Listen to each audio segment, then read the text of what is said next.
vamos entrar no caso que você perguntou. Quem pode, então, já que ninguém é superior ao Papa na Terra, quem pode fazer isso em relação a um Papa? Certo?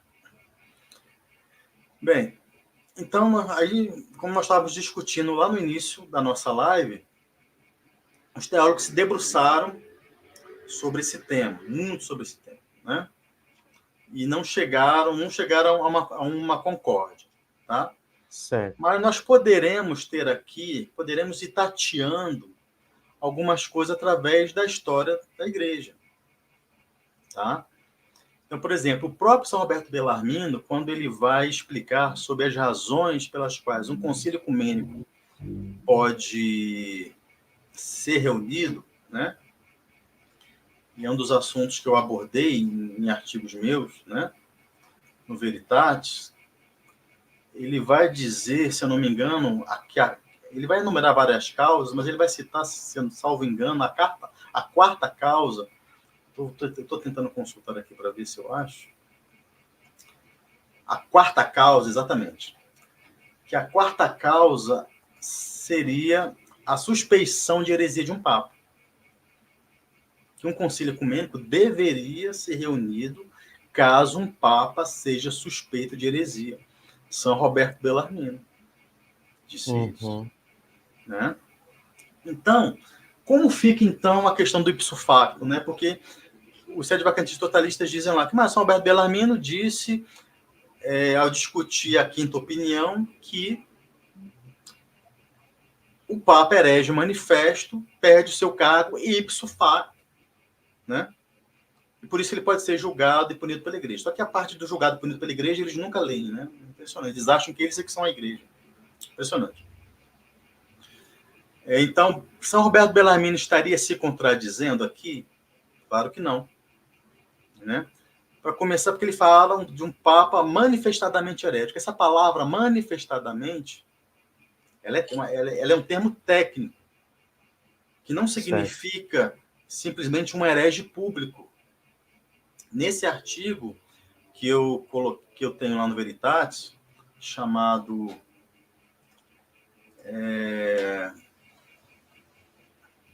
o ipso facto de São Roberto Bellarmino e os sedvacantistas totalistas, né?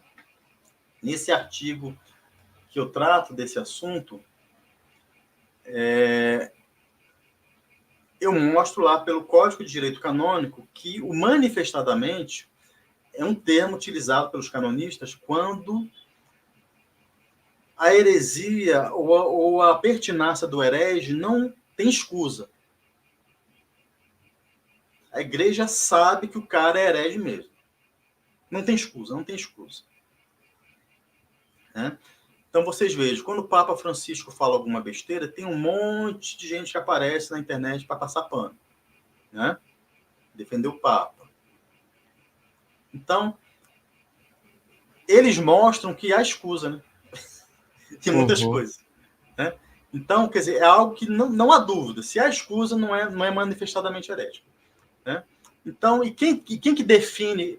E é claro, quando o Papa fala alguma coisa, eu posso achar que aquilo... Não, isso aqui não tem como. Isso aqui... Né?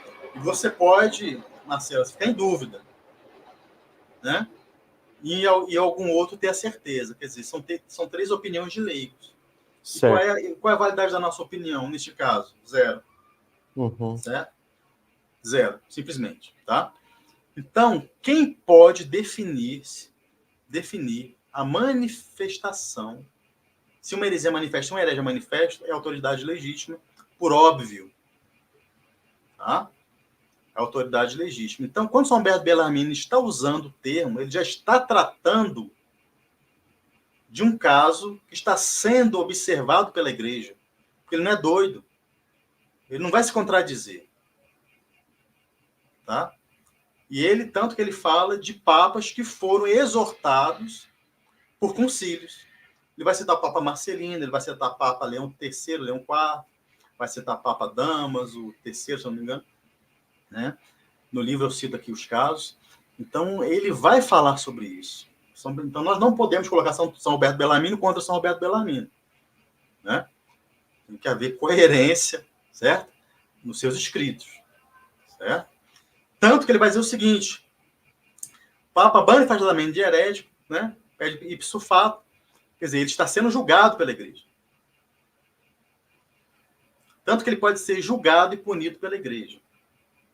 Está tratando da questão de um concílio. Então, para ele, quando ele defende aquela quinta opinião, quando a igreja está admoestando o Papa, está verificando a pertinácia da heresia, é o próprio Papa que se condena ali quando ele não se emenda.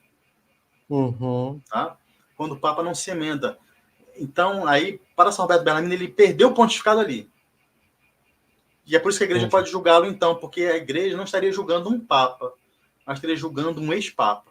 Porque ele mesmo se botou para fora do pontificado. Ah, sim. Né? Daí, então, poderia haver um concílio para... Não, o concílio já está acontecendo. É isso que eu estou dizendo. Ah, tá. O concílio está acontecendo já. Uhum. O concílio já está acontecendo. Nesse artigo que eu escrevi, é porque eu não quero ficar lendo o artigo, né? As pessoas podem pegar o link, claro. entra lá no site. Eu trago todos esses textos do Roberto Bellarmino e eu monto o quadro. Perfeito. Eu monto a figura. E a figura é coesa. É totalmente coesa. E ele cita o Papa Marcelino. Né? E ele fala até um caso interessante. Quando ele cita o Papa Marcelino, essa parte vale a pena ler. Quando ele cita o Papa Marcelino, ele vai falar o seguinte, ó.